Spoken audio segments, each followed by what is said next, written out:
and we have a healthy number of people here. Let's start as soon as you say it is okay to start.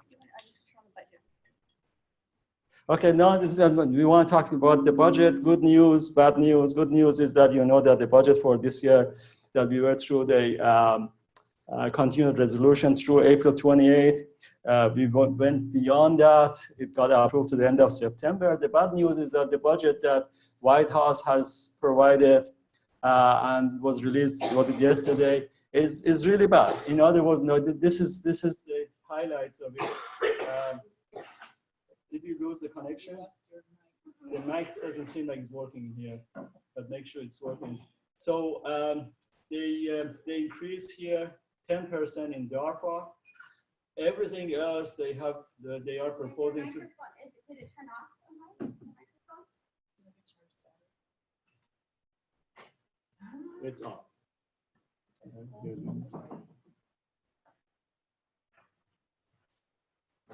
We have technical difficulty, and I use this other microphone till we would know what's going on. So anyway, I was telling you about the budget. The biggest drop is in surprise in energy areas. Minus 60%. NIH 22% roughly. Areas that would affect our campus if this budget gets approved. Which again, this is a proposed budget. This is not approved. USDA here in this area, 38% plus, and NIFA almost 10%. So between those two, it is 50% reduction in USDA. So you see the rest of them. But again, the only area which there is increase is 10% in DARPA. So we get some DARPA awards, but not, that's not going to cancel these reductions. So that's where we are. But again, this is a proposed budget. It's not anything which is approved, and we know that in the Congress there's a lot of disagreement here, and this is going to change a lot. I don't see DOD up there. It's under DARPA here. Well, that's DARPA. But... Yeah. So yeah, this is consistent with the promises that we have been hearing, that only defense would get increased and everybody else would get. These are mostly, I mean, there are other obviously areas of the budget. These are things which affect universities typically. Okay, that's that one. They're also talking, actually there were congressional hearings yesterday that some of our colleagues were testifying in this morning. Oh, okay. And this morning, Wednesday morning, yeah, that's right, this morning, where there's conversations about capping, and thank you. There's conversations in Congress right now about capping indirects at 10% for NIH-funded programs. Yeah, there was a discussion, in the House that basically they were wondering, what is this indirect? I mean, I think they have been talking to our researchers that, indirect, they might assume that indirect is profit. As you know, indirect is not profit. It's a part of the actual cost that university has. And in fact, our expert in the indirect calculation is sitting here, Mike Legrand. He would tell you that the 57% that is the negotiated rate, which is our highest rate on campus, basically, not counting primates in there, that doesn't even cover the whole indirect that university has. They calculated number is maybe around 10 points higher than that. So because what they're saying today is if they cap all the indirects, they can meet the budget cuts proposed without cutting any direct research. Wishful thinking. Mike just said that if you didn't hear it, that the argument on the side of this budget proposal is, and the discussion of reduction of indirect, is that if they give us only 10% and not all the way to 57%, they would be able to be in a position not to cut the budget in other areas, which doesn't make sense. Sorry. But then we are used to some of these things that they don't make sense these days. So enough for that part. The quick update on our database and transition to new database. The team is working very hard, and we are working on some pilot projects. Sherry, do you want to say something about this, or you want me to continue? So I was asked to continue. So, where we are right now is that with the plan we have effective July 1st, we in the Office of Research sponsored programs would be in the new database, which means that all of our transactions would be in the new database. Again, this is the plan as of July 1st. That doesn't mean that the database is available to the campus at that point yet, but little by little proposals would start coming through the system, and at one point that would be the only way to send the proposals to us and not paper and so on and so forth. It has to come through the system. But effective July 1st, what we are working on right now, the changes that you would see would include things like right now when we finish an award, you get an email and it says that click here and this copy of the award starting July 1st. And we would give you some more information in the next couple of weeks in announcements to the campus. Starting from July 1st, you would be able to go to the system and take the award out of there. You would not get an email from us saying click this link to get the specific award. You have to go to the system and we will give you directions on that. Any questions on that? For sure. Any question on that regarding the database? It's a very nice database and exciting times to be in. It would give a lot of flexibility and power to the campus as far as for the preparation of the proposal once everything is in place, and management of the whole system. Basically all of the documents from that point on, when it's fully implemented, would be available to you anytime you want to see them. And also you would send the proposals through. All the routing and all that would be done electronically. So stay tuned, we would send some more information out on that. I think that's the top level things that I want to talk about are those. Let's start with the agenda we have. Some discussions on the graduate student stipend and tuition. Two members of sponsored programs, Shanna and Marlene, are going to give us an update. So come on over. These are two members of proposal, Shanna and Marlene, and most of you might know them, but if not, why don't you say who you are and what you do? Good morning. I'm Shanna Nation-Joes. I'm a proposals analyst. These days I'm working mainly with VetMed. About a few months ago, I was working mainly with the College of Ag. And good morning, I'm Marlene Mushin, and I work as a proposal analyst also for a set of departments in the School of Medicine. We've had some questions lately coming in about GSR fee remission and related issues, and so we thought it might be good to just share a little bit of information just to kind of get it out there. So I was going to start off by talking a little bit about filing fee. This has been coming up lately for whatever reason. So if you're not familiar with that, it's a program that allows the students in the graduate students in their last quarter to not pay their tuition and fees, basically, because they're not enrolled in classes, they're finishing up their degree requirements. So this impacts research budgets because you don't have to budget for their fee remission for that quarter. So it's just important to know that it's allowed for 1 quarter only. We get that question sometimes, can they do this for more? But no, it's only for 1 quarter. They have to have advanced to candidacy and completed all their degree requirements, with the exception of filing their thesis or dissertation and taking their final exams. So they are eligible to work as a GSR, again, just for 1 quarter. There's no fee remission. They do have an actual fee of about $162, subject to change, and they pay that themselves. So one of the questions that comes up is, can we put that on a grant? The answer is no. The student needs to pay that themselves. It's not allowable. It's not a necessary cost to the grant, so that's why we can't charge it there.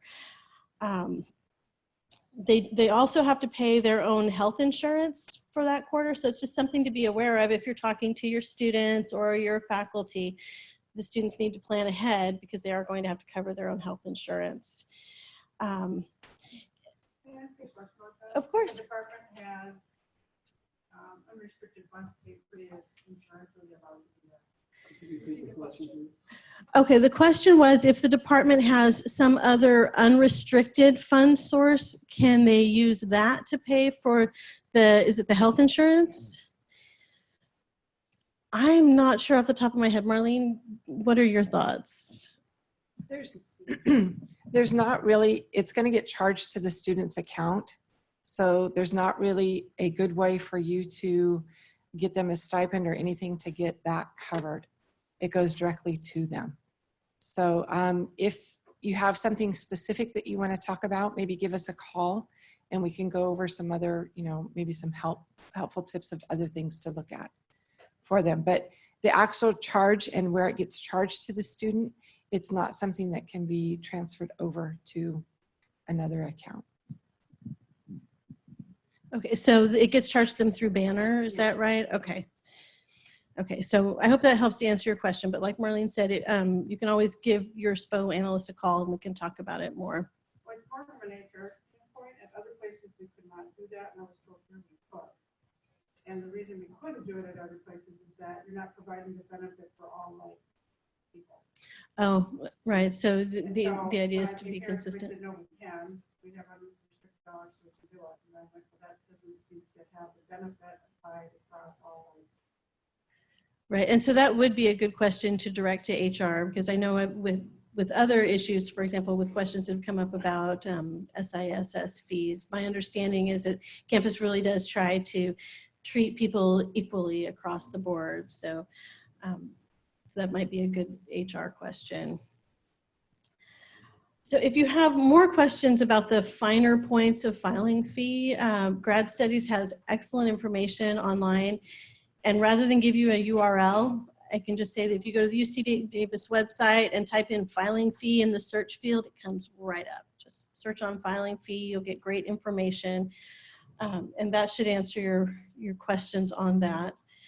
So now Marlene's going to talk a little bit about another fee that has come up lately. Hi, if anybody's been looking at the estimated student fees and tuition for the academic 17-18 year, you'll notice that there's another line item on there for $330 totals. It's $110 per quarter, and that is for SISS fees. And the question has been coming up of how do we budget for those and charge that? That is not a cost that is going to be charged to the department. That's a cost that will only be charged to the student. Just like currently right now, they pay around $159 for that, for a F1 or J1 visa. And SISS is reevaluating their recharge rates, and that's why that number has increased. But they're weighing in, they kind of jumped the gun a little bit and posted it on the website. And they're still sorting through that and weighing that out as to what the actual costs are going to be. But that will be a cost directly to the student. It's not going to be something that's going to come over in the fee, so you don't need to cover those costs. It's just like they have some graduation fees that they have to pay that cannot be covered by a grant. And just like with the filing fees, things that they have to pay for that, it has to be paid for by the student. So you're going to see that changing, and you're going to notice that it is showing up on the in-state fees as well as the non-resident, and that's just a mistake at this point. They're going to get that corrected once they get everything sorted out. So if there's any questions on those, let me know. So any questions about GSR fees and related fees? We're all here. Okay. Any questions from the campus? You don't see anything there. I don't see anything here either. Okay. Oh, there was one other issue that came up recently related to fees, and that was a question about an SRA who's employed on a grant-funded project, and that, so it's a staff research associate. That person happens to be enrolled in a graduate program, so they are paying fees. And so the question was, we're employing this SRA, so shouldn't we be including their fees in our budget just like we would do with a graduate student? And the answer is no. First of all, SRA title is not entitled to fee remission. If you read the policy on fee remission, it only applies to certain titles like GSRs and TAs and readers. Yeah, they call them academic. Right. The acronym that's used is ASE, which is academic student employees. So under that umbrella, you have your GSRs, TAs, and readers. So, oh, is there a question, Cassie? We have a question. Could you just clarify which fee you were referring to?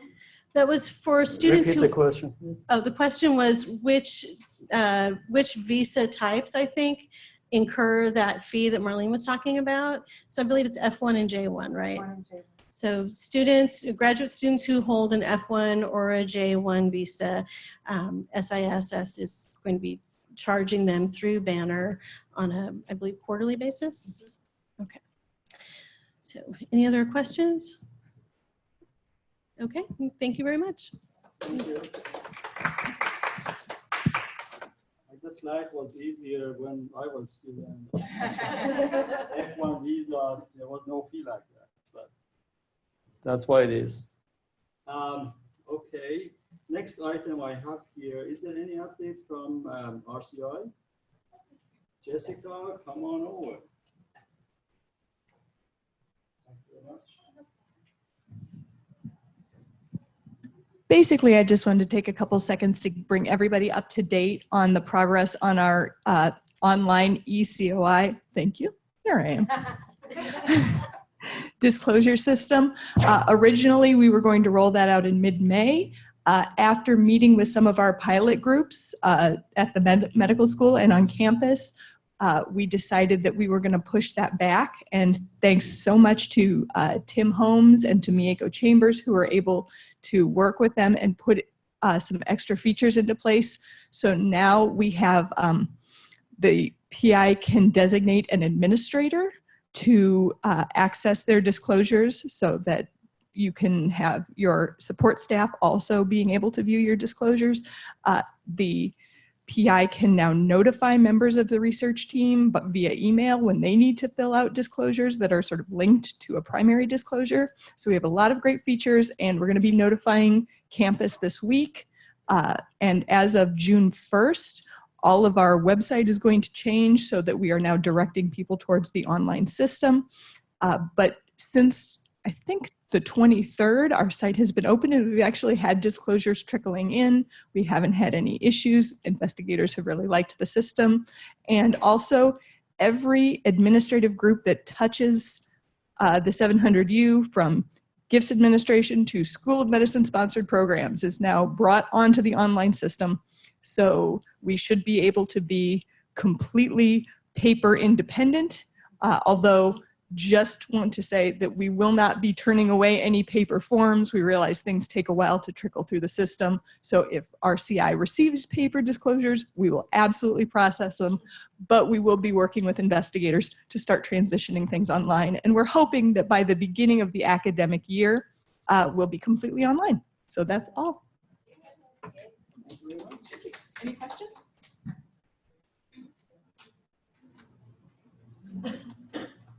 Okay, updates from proposal. I see Chris has updates here.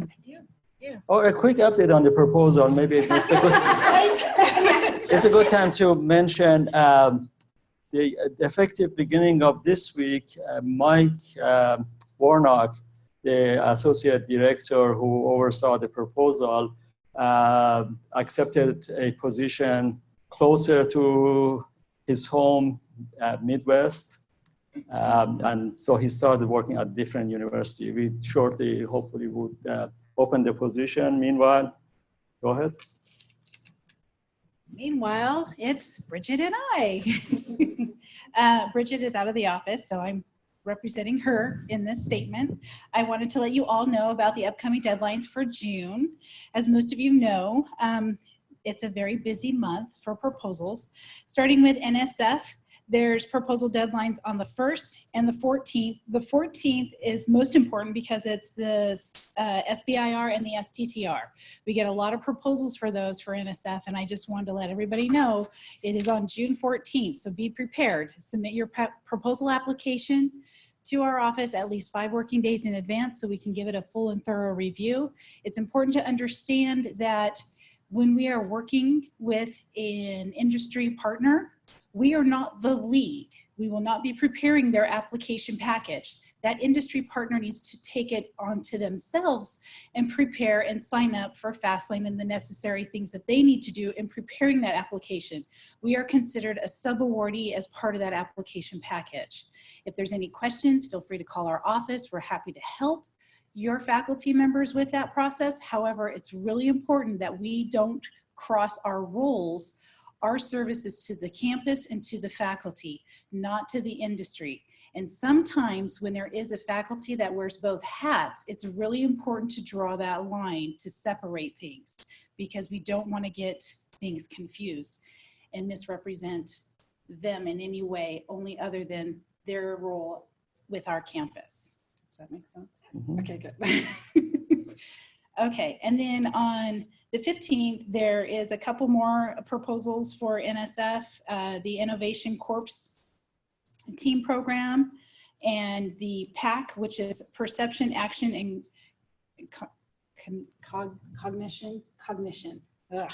Anyway, so that's what's for June NSF. Our big one, we're all waiting for, drum roll, NIH, June 5th. Everybody, please prepare your packages and send them now. We have a holiday next week, so we're gonna miss one day. So it's really important to start preparing those applications and get them submitted so that we can get, again, a full review. If you were curious about Cayuse 424, we are happy to help you. We think it's a great system and that we highly encourage you to use it. It helps streamline the business process, entering a lot of the redundancies with filling out the application forms. So if you have any questions about logging in, how to get your faculty set up, give us a call. We're here to help you. Again, that is. Free checks for errors and prevent submission. Thank you, Cindy. If you There's didn't a hear lot of that. good things about using that system. Yes. And especially if you think you have a PI that likes to submit 5 minutes before it is due, please encourage them to use SF424 because sponsored programs can lock down the parts of the proposal that are important to them and let your PI submit when they're ready. And then you don't have that crunch time at the very end with sponsored programs having to upload all the documents like with 5 minutes to spare. So there's a lot of good reasons why you want to go with SF424. And for those of you that didn't hear that in the office, what Cindy was saying was that Cayuse 424 offers a lot of flexibility for the faculty and the administrators. It has a lot of great features with making sure that there's error checking to identify the errors that are found in the application before it gets submitted to ERA Commons and through grants.gov. We can lock the proposal once the key personnel and the budget has been approved by our office. We can lock the proposal and we can give it back to the faculty member to finish working on their scope and fine tuning it. And they can submit even after 5 o'clock.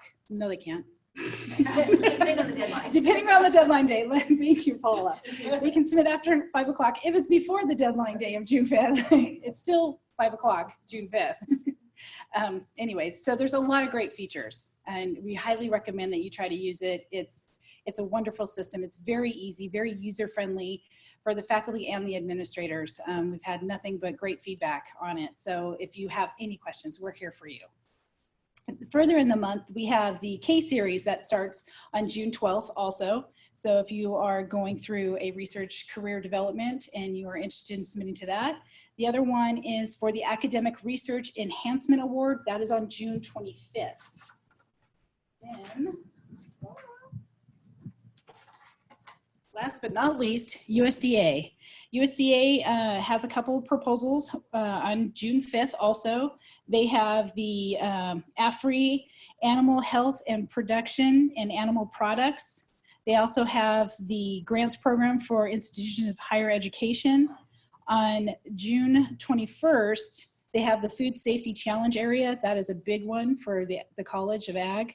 And then on June 28th, they have a couple more for Ag, Natural Resources, Human Science Education, Literacy Initiative, as well as Child Obesity. That's another big one for Ag. So these are good to know. They're on all the websites. Just enter their USDA deadlines. It pops up and it'll tell you everything that's coming up. It'll give you all the pertinent information as well as all the application instructions. So if you have any questions about deadlines or proposals, please feel free to give us a call. We're here to help you. Do you have any questions for me? Crickets.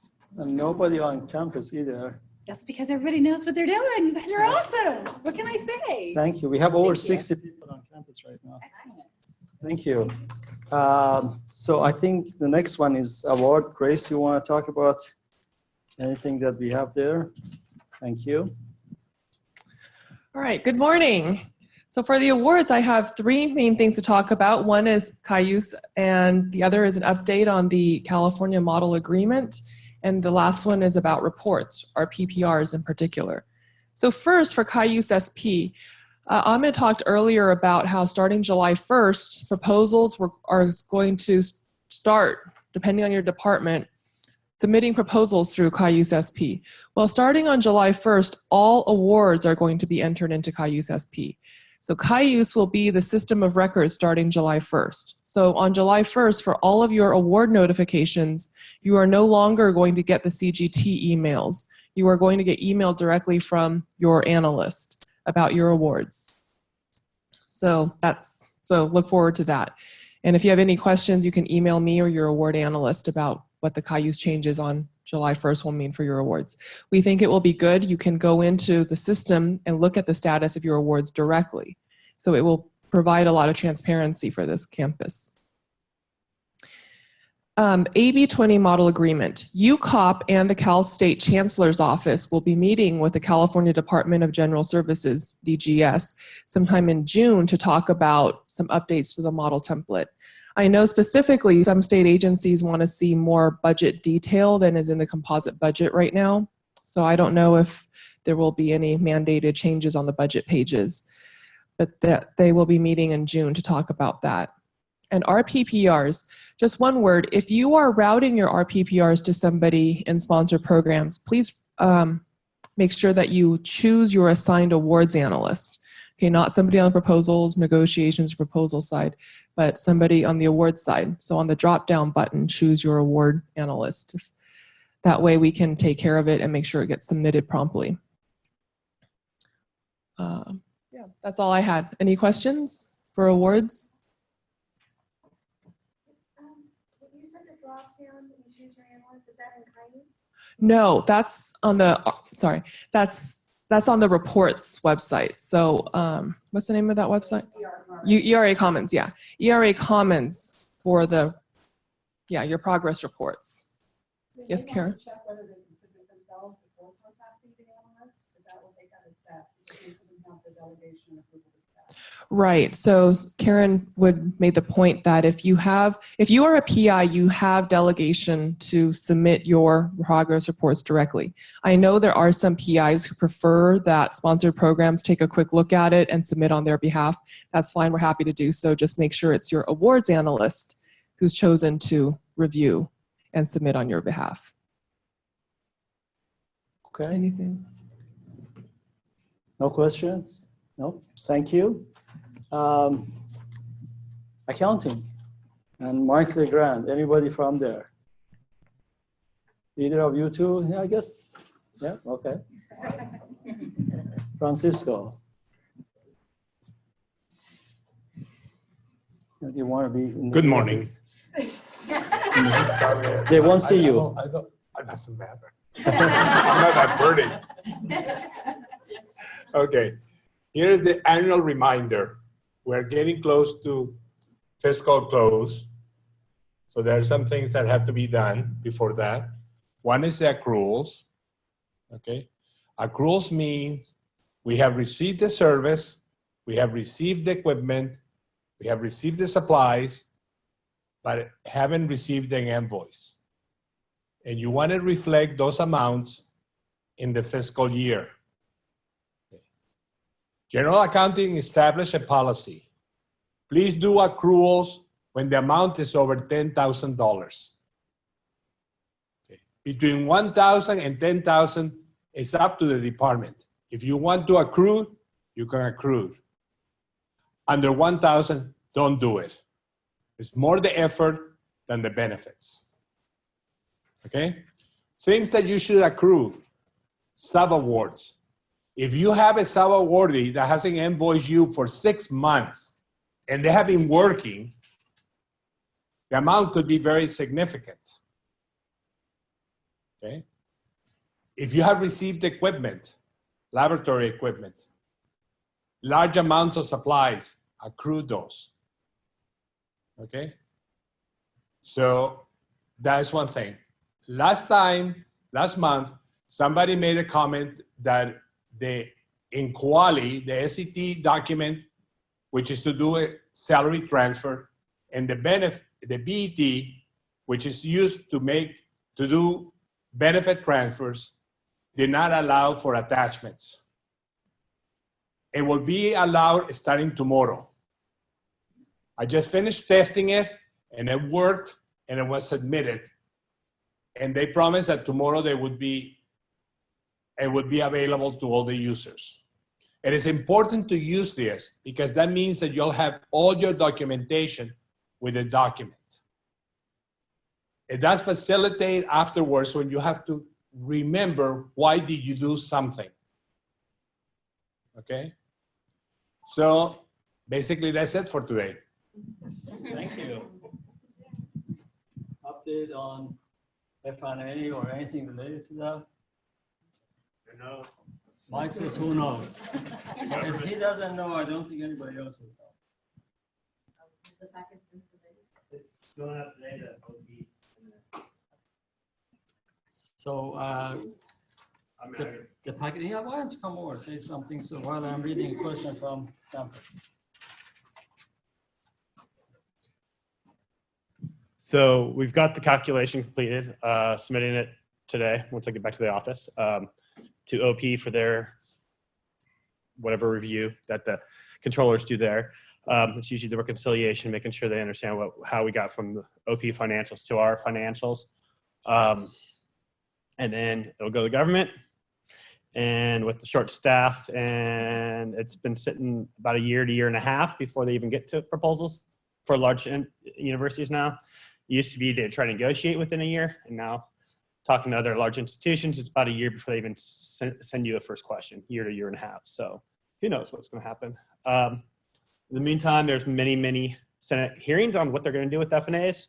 So it's a big box of unknown right now of what's going on. There's lots of talks about capping them, capping certain agencies, putting a flat rate. You know, someone was testifying today that they just put a flat rate to everyone in the nation. So who knows what's going to happen, where this stuff is. This is all proposals, obviously, because Congress controls the budget, not a proposal, one-page bullet point proposals that get put out there. I guess fringe benefit rates, those are in too, but who knows how long they're going to get to approving those. If they don't get to them in time, we will do similar to what University of Washington does. And other institutions, they'll charge them and they'll make a future adjustment. So the proposed rates will just charge going forward. If need be, we'll do an adjustment the following year. And then in FY18 is when we're supposed to be moving to the UC Path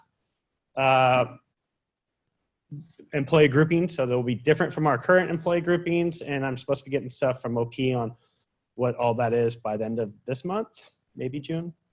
You see how fast OP work. So Zhao Perez at OP just contacted me yesterday about getting the data back and forth and what they're proposing, because the actual calculation and all that will go from the campuses to the UC Path Center, and OP will be doing it for all the campuses and not individual campuses that have fringe benefit rates. So it's going to be more centralized. So stay tuned. I'll be maybe late summer or fall, I'll be giving some more updates on what's going on with the UC Path fringe benefit rates when I know more. So we keep on getting questions about, I mean, you and I keep on getting questions about how to escalate a student's CPR since it got a little increase potentially. How are they supposed to budget for the future? Are they supposed to stay at the 1.5? I would think it's the one, the student CBR and how it went up a little bit this time for the first time. That was all basically due to a significant increase in workers' comp charges. We had a very significant, I guess, issue, which raises workers' comp from about 77 cents per $100 to $1.18 per $100 and it gets a charge to all employees of the university. So obviously that's a pretty significant increase on a 1% rate. So did the best I could to try to find ways to adjust that, but that's we got there's a couple of major claims. The number of claims have gone down, but the severity of them went up over the last couple of years. So we're going to have a couple of years of some increased workers' comp payments. So that's going to stay flat for the next year. So I would say that the student rate would be probably staying right about where it is for the next couple of years. Are these bad accidents, vehicle accidents, or just nature in general? I don't know how much I'm supposed to say. Okay. It was a severe. There was a severe accident somewhere. I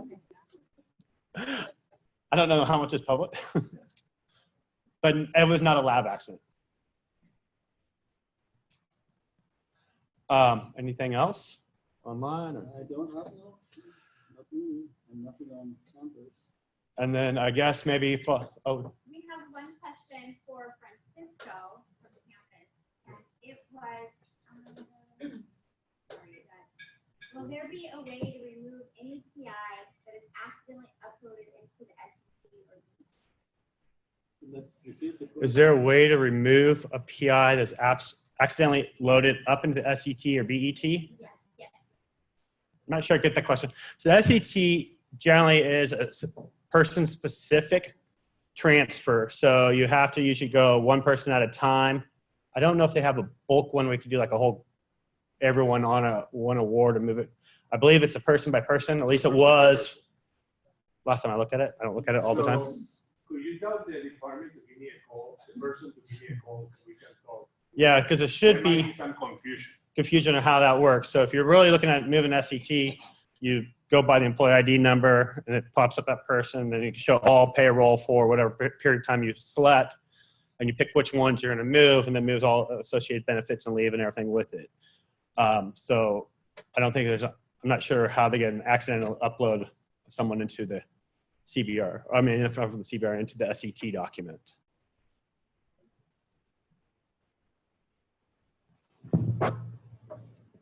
Okay, I guess if there's no more questions, specific questions, is there any general questions for any of us? Accounting, gas, sponsored programs, RCI, nothing? Going once? Well, it's 9:15 now. If there's nothing else, you have one question that I know we have to answer it separately.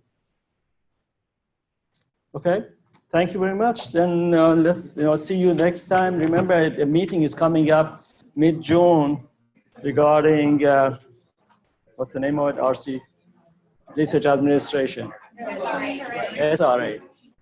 Thank you. So make sure that Mike and me, I want to talk about what we have talked about today. Julie, just get in. I might get some direction.